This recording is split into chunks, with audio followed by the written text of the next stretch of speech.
ओम शांति। आज के तारीख हलो 7 আগস্ট 2024।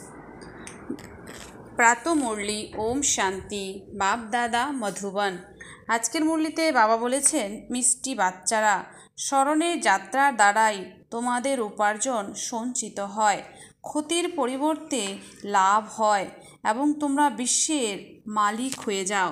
তো বাবা বলেছেন যে স্মরণের যাত্রার দ্বারাই তোমাদের উপার্জন সঞ্চিত হয়, ক্ষতির পরিবর্তে লাভ হয় এবং তোমরা বিশ্বের মালিক হয়ে যাও।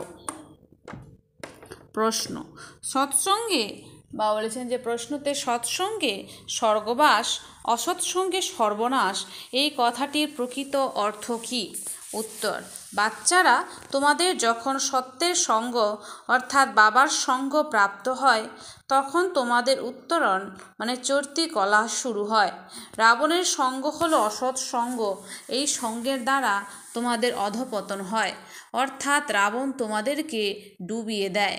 বাবা তোমাদেরকে উদ্ধার করে পারে নিয়ে যান। বাবার ও চমৎকারিত্ব যে তিনি মুহূর্তের মধ্যে এমন সঙ্গ প্রদান করেন যার দ্বারা তোমাদের গতি সদ্গতি হয়ে যায়, সেই জন্য বাবাকে জাদুঘরও বলা হয়। ওম শান্তি। বাচ্চারা স্মরণে বসেছিল, একেই স্মরণের যাত্রা বলা হয়। বাবা বলেন যোগ শব্দটাকে ব্যবহার করো না, বাবাকে স্মরণ করো। তিনি হলেন সকল আত্মার পিতা, পরম পিতা, পতিত পাবন। এই পতিত পাবনকে স্মরণ করতে হবে। বাবা বলেন সকল দৈহিক সম্বন্ধকে ভুলে গিয়ে কেবল বাবাকে স্মরণ করো। বলা হয় আমি মরলে আমার কাছে এই দুনিয়া অমৃত। দেহসহ দৈহিক দুনিয়ার সকল সম্বন্ধ যা কিছুই দেখতে পাওয়া যায় সেগুলোকে স্মরণ করা উচিত নয়। কেবল বাবাকে স্মরণ করলেই তোমাদের পাপ ভস্ম হবে। তোমরা আত্মারা জন্ম জন্মান্তর ধরে পাপ করে এসেছো। এই দুনিয়াটাই হলো পাপ আত্মাদের দুনিয়া, সত্যযুগ হলো পুণ্য আত্মাদের দুনিয়া। কিন্তু সকল পাপ নাশ হয়ে কিভাবে পুণ্য সঞ্চিত হবে? নিশ্চয়ই বাবাকে স্মরণ করলেই জমা হবে। আত্মার মধ্যে তো মন বুদ্ধি রয়েছে, সুতরাং বুদ্ধির দ্বারাই আত্মাদের স্মরণ করতে হবে। বাবা বলেন তোমাদের যত আত্মীয় পরিজন রয়েছে তাদের সবাইকে ভোলো, তারা সকলে একে অপরকে দুঃখ দেয়। প্রথম পাপ হলো কাম কাটারি চালানো। 2 নম্বরে মানুষ কোন পাপ করে? যে বাবা হলেন সকলের সদ্গতি দাতা, যিনি সন্তানদেরকে অসীম সুখ প্রদান করেন অর্থাৎ স্বর্গের মালিক বানান, তাকেই সর্বব্যাপী বলে দেয় এটা হলো পাঠশালা, তোমরা এখানে পড়তে এসেছো। এই লক্ষ্মী নারায়ণ হলো তোমাদের এইম অবজেক্ট, অন্য কেউ এরকম বলতে পারবে না। তোমরা জানো যে এখন আমাদেরকে পবিত্র হয়ে পবিত্র দুনিয়ার মালিক হতে হবে। আমরাই বিশ্বের মালিক ছিলাম পুরো 5000 বছর অতিক্রান্ত। দেবী দেবতারাই তো বিশ্বের মালিক, তাই না? কত শ্রেষ্ঠ পদ এটা। নিশ্চয়ই বাবাই এরকম বানাবেন। বাবাকেই পরমাত্মা বলা হয়। তার আসল নাম হলো শিব, কিন্তু তার অনেক নাম রেখে দিয়েছে। যেমন বোম্বেতে ববুলনাথের মন্দির রয়েছে, অর্থাৎ যিনি কাটার জঙ্গলকে ফুলের বাগানে পরিণত করেন। নয়তো তার আসল নাম একটাই, সেটা হলো শিব। এনার মধ্যে প্রবেশ করার পরেও তার নাম শিবই থাকে। তোমাদের এই ব্রহ্মাকে স্মরণ করার দরকার নেই, ইনি তো একজন দেহধারী। তোমাদেরকে বিদেহীকে স্মরণ করতে হবে। তোমরা আত্মারা এখন পতিত হয়ে গেছো, একে পবিত্র বানাতে হবে। মহান আত্মা, পাপ আত্মা ইত্যাদি বলা হয়ে থাকে, কিন্তু মহান পরমাত্মা কখনো বলা হয় না। কেউ কখনো নিজেকে ঈশ্বর কিংবা পরমাত্মা বলতে পারে না। মহাত্মা কিংবা পবিত্র আত্মা বলা হয়। সন্ন্যাসীরা সন্ন্যাস করে, তাই ওরা হলো পবিত্র আত্মা। বাবা বুঝিয়েছেন যে ওরাও সকলে পুনর্জন্ম নেয়। সকল দেহধারীকে অবশ্যই পুনর্জন্ম নিতে হয়। বিকারের দ্বারা জন্ম নেওয়ার পরে যখন ওরা বয়স্ক হয়ে যায় তখন সন্ন্যাস নিয়ে নেয়। দেবতারা এরকম করে না, ওরা সর্বদাই পবিত্র থাকে। বাবা এখন তোমাদেরকে অসুর থেকে দেবতা বানাচ্ছেন। দিব্যগুণ ধারণ করলে তোমরা দেবী সম্প্রদায়ের অন্তর্ভুক্ত হয়ে যাবে। দৈব সম্প্রদায়ের মানুষেরা সত্যযুগে থাকে, আসরিক সম্প্রদায়ের মানুষেরা কলিযুগে থাকে। এখন এটা হলো সঙ্গম যুগ। এখন তোমরা বাবাকে পেয়েছো। তিনি বলেছেন এখন তোমাদেরকে অবশ্যই দৈব সম্প্রদায়ে অন্তর্ভুক্ত হতে হবে। তোমরা তো দেবী সম্প্রদায়ের অন্তর্ভুক্ত হওয়ার জন্য এখানে এসেছো। যারা দেবী সম্প্রদায়ে তারা অসীম সুখ ভোগ করে। এই দুনিয়াটাকে বলা হয় হিংস্র দুনিয়া, দেবতারা হলো অহিংস। বাবা বলেছেন, মিষ্টি মিষ্টি আত্মিক বাচ্চারা, তোমরা বাবাকে স্মরণ করো। তোমাদের যত গুরু রয়েছে ওরা সকলেই দেহধারী। এখন তোমাদেরকে অর্থাৎ আত্মাদেরকে পরমাত্মা পিতাকে স্মরণ করতে হবে। পূর্ণ আত্মা হয়ে গেলেই তোমরা সুখ ভোগ করবে। 84 জন্ম পরে তোমরা আবার পাপ আত্মা হয়ে যাবে। এখন তোমরা পুণ্য সঞ্চয় করছো, যোগ বলের দ্বারা পাপ নাশ করছো। এই স্মরণের যাত্রার দ্বারাই তোমরা বিশ্বের মালিক হও। তোমরাই বিশ্বের মালিক ছিলে, তাই তো? ওরা তারপরে কোথায় গেল? বাবা এইসব বিষয় বোঝাচ্ছেন। তোমরাই 84 জন্ম নিয়েছ। তোমরাই সূর্যবংশী চন্দ্রবংশী ছিলে। বলা হয় ভগবান এসে ভক্তির ফল দেন। কোনো দেহধারীকে ভগবান বলা হয় না। তিনি হলেন নিরাকার শিব। যেহেতু শিবরাত্রি পালন করা হয়, সুতরাং তিনি নিশ্চয় আসেন। কিন্তু তিনি বলেছেন, আমি তোমাদের মতো জন্মগ্রহণ করি না। আমাকে একটা শরীর লোন নিতে হয়। আমার নিজের কোনো শরীর নেই। যদি থাকতো তাহলে তো সেই শরীরের একটা নামও থাকতো। ব্রহ্মা তো এনার নাম। ইনি সন্ন্যাস করেছেন, তাই এনার নাম ব্রহ্মা রাখা হয়েছে। তোমরা হলে ব্রহ্মা কুমার এবং কুমারী, নয়তো ব্রহ্মা এলো কোথা থেকে? ব্রহ্মা হলেন শিবের সন্তান। শিব বাবা তার সন্তান ব্রহ্মার মধ্যে প্রবেশ করে তোমাদেরকে জ্ঞান দেন। ব্রহ্মা, বিষ্ণু এবং শঙ্কর হলো এনার সন্তান। নিরাকার পিতার সকল সন্তানরাও নিরাকার আত্মারা এখানে এসে শরীর ধারণ করে ভূমিকা পালন করে। বাবা বলেন, আমি পতিতদেরকে পবিত্র বানানোর জন্য আসি। আমি এই শরীরটাকে লোন নিই। এগুলো হলো শিব ভগবানুবাদ। কৃষ্ণকে তো ভগবান বলা যাবে না। ভগবান তো অদ্বিতীয়। কৃষ্ণের মহিমা সম্পূর্ণ পৃথক। রাধা কৃষ্ণ হলো প্রথম দেবতা।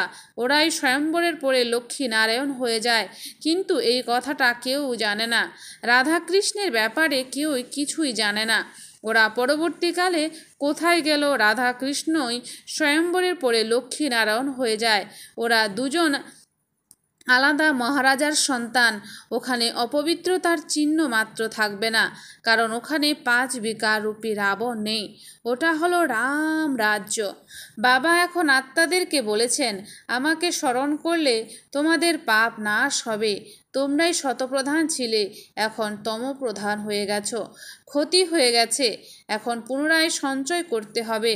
ভগবানকে সওদাগরও বলা হয়। খুব কমজনই তার সাথে সওদা করে, তাকে আবার জাদুগরও বলা হয়। সমগ্র দুনিয়ার সদ্গতি করে দিয়ে তিনি কামাল করে দেন। সকলকে মুক্তি এবং জীবন মুক্তি প্রদান করেন, যেন জাদুর খেলা। কোনো মানুষ কখনো মানুষকে এইসব দিতে পারবে না। তোমরা 63 জন্ম ধরে ভক্তি করে এসেছ। কেউ কি এরকম ভক্তি করে সদ্গতি প্রাপ্ত করেছে? কেউ কি সদ্গতি দিতে পেরেছে? হতেই পারে না। একজনও ফেরত যেতে পারে না। অসীম জগতের পিতা এসেই সবাইকে ফেরত নিয়ে যান। কলিযুগে অনেক রাজা রয়েছে, ওখানে তোমরা খুব কমজন রাজত্ব করবে। বাকি আত্মারা মুক্তিতে চলে যাবে। তোমরা ভায়া মুক্তিধাম হয়ে জীবন মুক্তিতে যাও। এই চক্র ক্রমাগত আবর্তিত হয়। এখন তোমরা আত্মারা এই চক্র দর্শন করেছ। রচয়িতা এবং রচনার আদি, মধ্য এবং অন্তিমের জ্ঞান পেয়েছ। তোমরা এই জ্ঞানের দ্বারা নর থেকে নারায়ণ হয়ে যাও। দেবতাদের রাজধানী স্থাপন হয়ে গেলে আর তোমাদের জ্ঞানের কোনো প্রয়োজন হবে না। ভক্তদেরকে ভগবান অর্ধেক কল্পের জন্য সুখের ফল দেন। তারপর রাবণ রাজ্যে দুঃখ শুরু হয়। ধীরে ধীরে সিঁড়ি দিয়ে নিচে নামতে থাকে। তোমরা যখন সত্যযুগে থাকো তখন প্রত্যেক দিন একটু একটু করে নিচে নামতে থাকে। তোমরা 16 কলা সম্পূর্ণ হয়ে যাও এবং তারপর অধপতন শুরু হয়। প্রতি সেকেন্ডে একটু একটু করে অবনতি হতেই থাকে। অনেকটা সময় অতিবাহিত হওয়ার পর আজ এই জায়গায় এসে পৌঁছেছ। ওখানেও তো এরকম ভাবেই সময় অতিবাহিত হবে। আমরা খুব তাড়াতাড়ি সিঁড়ি দিয়ে উপরে উঠে যাই, তারপর উকুনের মতো ধীরে ধীরে নিচে নামতে হবে। বাবা বলেছেন, আমি সকলকে সদ্গতি প্রদান করি। কোনো মানুষ কখনো মানুষের সদ্গতি করতে পারবে না, কারণ তাদের নিজেদের জন্মই তো বিকারের দ্বারা হয়, তাই ওরা নিজেরাই পতিত। বাস্তবে কৃষ্ণকেই প্রকৃতপক্ষে মহাত্মা বলা সম্ভব। দুনিয়ায় যাদেরকে মহাত্মা বলা হয় তারা তো বিকারের দ্বারা জন্ম নেওয়ার পরে সন্ন্যাস গ্রহণ করে, কিন্তু ওরা হলো দেবতা। দেবতারা সর্বদাই পবিত্র থাকে, ওদের মধ্যে কোনোরূপ বিকার থাকে না। ওই দুনিয়াটাই নির্বিকারী। নির্বিকারী দুনিয়া বলা হয়। এই দুনিয়াটাকে বলা হয় বিকারী দুনিয়া। No purity. এদের আচার আচরণ খুবই খারাপ। দেবতাদের আচার আচরণ খুব সুন্দর হয়, সবাই তাদেরকে নমস্কার করে। তাদের ক্যারেক্টার ভালো বলেই তো অপবিত্র মানুষ সেই পবিত্র দেবতাদের সামনে মাথা ঠোকে। আজকাল তো লড়াই ঝগড়া কত কিছুই না হচ্ছে, চারিদিকে শুধুই ঝামেলা। এখন থাকার মতো জায়গাটুকু পাওয়া যায় না। সবাই চায় যে জনসংখ্যা কম হোক, কিন্তু এটা তো বাবার কর্তব্য। সত্যযুগে খুব কম সংখ্যক মানুষ থাকবে, এত শরীর সব আগুনে পুড়ে যাবে এবং বাকি সব আত্মারা নিজের সুইট হোমে ফিরে যাবে। ক্রমানুসারে শাস্তি তো পেতেই হবে। যে সম্পূর্ণ পুরুষার্থ করে বিজয় মালার দানা হয়ে যায়, সে শাস্তির হাত থেকে মুক্তি পেয়ে যায়। মালা তো কেবল একজনকে নিয়ে হবে না। যিনি ওদেরকে এরকম বানিয়েছেন তিনি হলেন মালা আর ফুল। তারপরে রয়েছে যুগল দানা, এটা প্রভৃতি মার্গের নিদর্শন। তাই যুগল দানার মালা বানানো হয়, সিঙ্গেল দানার মালা হয় না। সন্ন্যাসীদের কোনো মালা হয় না, ওরা নিবৃত্তি মার্গের প্রতীক। ওরা কখনো প্রবৃত্তি মার্গের কাউকে জ্ঞান দিতে পারবে না। ওরা পবিত্র হওয়ার জন্য সীমিত কিছু বিষয়ের থেকে সন্ন্যাস গ্রহণ করে। ওরা হলো হঠযোগী। এটা হলো রাজযোগ, রাজত্ব প্রাপ্ত করানোর জন্য। বাবা তোমাদেরকে এই রাজযোগ শেখাচ্ছেন। বাবা প্রত্যেক 5000 বছর অন্তর আসেন, অর্ধেক কল্প ধরে তোমরা সুখের দুনিয়ায় রাজত্ব করো, তারপরে রাবণ রাজ্যে তোমরা ধীরে ধীরে দুঃখী হয়ে যাও। এটাকেই সুখ দুঃখের খেলা বলা হয়। তোমরা পাণ্ডবরা বিজয়ী হও, এখন তোমরা হলে পাণ্ডা। ঘরে যাওয়ার যাত্রা করাচ্ছ। জাগতিক তীর্থযাত্রা তো মানুষ জন্ম জন্মান্তর ধরে করছে, এখন তোমরা ঘরে ফেরার যাত্রা করছো। বাবা এসে সবাইকে মুক্তি, জীবন মুক্তির রাস্তা বলেছেন। তোমরা জীবন মুক্তিতে যাবে এবং বাকি সবাই মুক্তিতে চলে যাবে। হাহাকারের পরে জয় জয়কার হবে। এখন এটা হলো কলিযুগের অন্তিম সময়। অনেক আপদ বিপদ আসবে, চারিদিকে অনেক হাঙ্গামা হবে। সেরকম সময়ে তোমরা স্মরণের যাত্রাতে থাকতে পারবে না। তো বাবা বলেছেন সেই সময় আমরা স্মরণের যাত্রায় কিন্তু থাকতে পারবো না। তাই বাবা বলেছেন এখন বেশি করে স্মরণের যাত্রাতে থাকো, যাতে পাপ নাশ হয়ে যায় এবং সঞ্চয় হয়। শতপ্রধান তো হয়ে যাও। বাবা বলেছেন আমি প্রত্যেক কল্পের পুরুষোত্তম সঙ্গম যুগে আসি। এটা অতি অল্প সময়ব্যাপী ব্রাহ্মণদের যুগ। টিকি হলো ব্রাহ্মণদের চিহ্ন। ব্রাহ্মণ, দেবতা, ক্ষত্রিয়, বৈশ্য এবং শূদ্র, এই চক্র ক্রমাগত আবর্তিত হতে থাকে। ব্রাহ্মণদের বংশ খুব ছোট হয়। বাবা এই ছোট যুগে এসে তোমাদেরকে শিক্ষা দেন। তোমরা হলে সন্তান, স্টুডেন্ট এবং ফলোয়ার্স, সবই একজনের। এরকম কোনো মানুষ নেই যিনি একাধারে পিতা আবার শিক্ষা প্রদানকারী শিক্ষক, অর্থাৎ সৃষ্টির আদি মধ্য অন্তিমের জ্ঞান দেন, আবার সাথে করে নিয়েও যান। কোনো মানুষই এরকম হতে পারবে না। তোমরা এখন এইসব কথা বুঝতে পারছ। সত্যযুগেও প্রথমে খুবই ছোট বংশ থাকবে, বাকি আত্মারা সবাই শান্তিধামে চলে যাবে। বাবাকে বলা হয় সকলের সদ্গতি দাতা। দাতা হে পতিত পাবন পিতা তুমি এসো, এরকমভাবে বাবাকে আহ্বান করা হয়। আবার অপরদিকে বলে দেয় যে কুকুর, বিড়াল, নুড়ি, পাথর সব কিছুতেই পরমাত্মা রয়েছেন। অসীম জগতের পিতার নিন্দা করে, যে পিতা স্বর্গের মালিক বানান তার নিন্দা করে, এটাকে রাবণের সঙ্গ দোষ বলা হয়। সঙ্গদোষে স্বর্গবাস আর অসৎসঙ্গে সর্বনাশ। রাবণ রাজ্য শুরু হওয়ার সাথে সাথে তোমাদের অধঃপতন শুরু হয়। বাবা এসে তোমাদের অবস্থার উন্নতি করেন।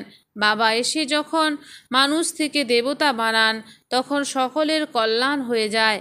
এখন প্রায় সকলেই এখানে আছে। যে কয়েকজন এখন অবশিষ্ট আছে তারাও চলে আসবে। যতদিনে নিরাকারী দুনিয়া থেকে সকল আত্মা চলে আসবে ততদিন তোমরাও পরীক্ষায় ক্রমানুসারে উত্তীর্ণ হতে থাকবে। এটা হলো আধ্যাত্মিক কলেজ। আত্মিক পিতা তার আত্মিক সন্তানদের পড়ানোর জন্য আসেন। রাবণ রাজ্য শুরু হওয়ার পর শরীর ত্যাগ করে অপবিত্র রাজা হয়েছ এবং পবিত্র দেবতাদের কাছে মাথা ঠুকতে শুরু করেছ। আত্মাই পতিত অথবা পবিত্র হয়। আত্মা পতিত হয়ে গেলে শরীরটাও পতিত পাওয়া যায়। নিখাত সোনাতে যদি খাত মেশানো হয় তবে অলঙ্কারটাও খাত মিশ্রিত হয়ে যায়, কিন্তু আত্মার মধ্যে থেকে খাত কিভাবে বেরোবে এর জন্য যোগ অগ্নি প্রয়োজন। এর দ্বারাই তোমাদের বিকর্ম বিনাশ হবে। আত্মার মধ্যে রূপা তামা লোহা ইত্যাদি মিশে গেছে, এগুলো হলো খাত। আত্মা হলো সত্যিকারের সোনা, এখনও শুদ্ধ হয়ে গেছে, কিন্তু এই খাত বের হবে কিভাবে? এর জন্য যোগ অগ্নির প্রয়োজন। তোমরা এখন জ্ঞান চিতাতে বসে আছো, আগে কাম চিতাতে বসেছিলে। বাবা এসে জ্ঞান চিতার ওপরে বসান। কেবল জ্ঞানের সাগর অর্থাৎ বাবা ছাড়া অন্য কেউ জ্ঞান চিতায় বসাতে পারবে না। মানুষ ভক্তি মার্গে কত পূজা পাঠ করে কিন্তু কাউকে জানে না। এখন তোমরা সবাইকে জেনেছ। যখন তোমরা সবাই দেবতা হয়ে যাও তখন আর কোনো পূজা অর্চনার ব্যাপার থাকবে না। যখন রাবণ রাজ্য শুরু হয় তখনই ভক্তিও শুরু হয়। আচ্ছা, মিষ্টি মিষ্টি হারানিধি বাচ্চাদের প্রতি মাতা পিতা বাপদাদার স্মরণে স্নেহ সুমন আর সুপ্রভাত। আত্মাদের পিতা তার আত্মারূপী বাচ্চাদের জানাচ্ছে নমস্কার। আমরা সমস্ত আত্মারূপী বাচ্চারা জানাই মাতা পিতা বাপদাদাকে স্নেহ সুমন আর নমস্কার। ধারণার জন্য মুখ্য সার। 1 নম্বর, শাস্তির হাত থেকে মুক্তি পাওয়ার জন্য বিজয় মালার দানা হওয়ার পুরুষার্থ করতে হবে। শাস্তির হাত থেকে মুক্তি পাওয়ার জন্য বিজয় মালার দানা হওয়ার পুরুষার্থ করতে হবে। আধ্যাত্মিক পাণ্ডা হয়ে সবাইকে শান্তিধাম অর্থাৎ ঘরে যাওয়ার যাত্রা করাতে হবে। তো বলছেন আধ্যাত্মিক পাণ্ডা হয়ে সবাইকে শান্তিধাম অর্থাৎ ঘরে যাওয়ার যাত্রা করাতে হবে। 2, স্মরণের যাত্রাকে বাড়াতে বাড়াতে সকল পাপ থেকে মুক্ত হয়ে যেতে হবে। স্মরণের যাত্রাকে বাড়াতে বাড়াতে সকল পাপ থেকে মুক্ত হয়ে যেতে হবে। যোগ অগ্নির দ্বারা আত্মাকে সত্যিকারের সোনা হতে হবে, শতপ্রধান হতে হবে। বরদান, প্রতিটি মুহূর্তকে অন্তিম মুহূর্ত মনে করে সদা এভারেডি থাকা তীব্র পুরুষার্থী ভব। প্রতিটি মুহূর্তকে অন্তিম মুহূর্ত মনে করে সদা এভারেডি থাকা তীব্র পুরুষার্থী ভব। স্পষ্টীকরণ, নিজের অন্তিম মুহূর্তের কোনো ভরসা নেই, সেই জন্য প্রত্যেক মুহূর্তকে অন্তিম মুহূর্ত মনে করে এভারেডি থাকো। নিজের অন্তিম মুহূর্তের কোনো ভরসা নেই, সেই জন্য প্রত্যেক মুহূর্তকে অন্তিম মুহূর্ত মনে করে এভারেডি থাকো। এভারেডি অর্থাৎ তীব্র পুরুষার্থী। এটা ভেবো না যে এখন বিনাশ হতে কিছু টাইম লাগবে, ততক্ষণে তৈরি হয়ে যাব। না, প্রত্যেক মুহূর্ত হলো অন্তিম মুহূর্ত, সেই জন্য সদা নির্মোহী, নির্বিকল্প, নির্ব্যর্থ, ব্যর্থও নয়, তখনই বলা হবে এভারেডি। যে কোনো কাজই হোক না কেন কিন্তু নিজের স্থিতি সদা উপরাম থাকবে, যেটা হবে সেটা ভালোই হবে। তো বাবা বলছেন যে কোনো কাজই হোক না কেন কিন্তু নিজের স্থিতি সদা উপরাম থাকবে, যেটা হবে সেটা ভালোই হবে। স্লোগান, নিজের হাতে ল তুলে নেওয়া হলো ক্রোধের অংশ। নিজের হাতে ল তুলে নেওয়া হলো ক্রোধের অংশ। আচ্ছা, ওম শান্তি। ধন্যবাদ বাবা আজকের এই সুন্দর মিষ্টি মুরলির জন্য।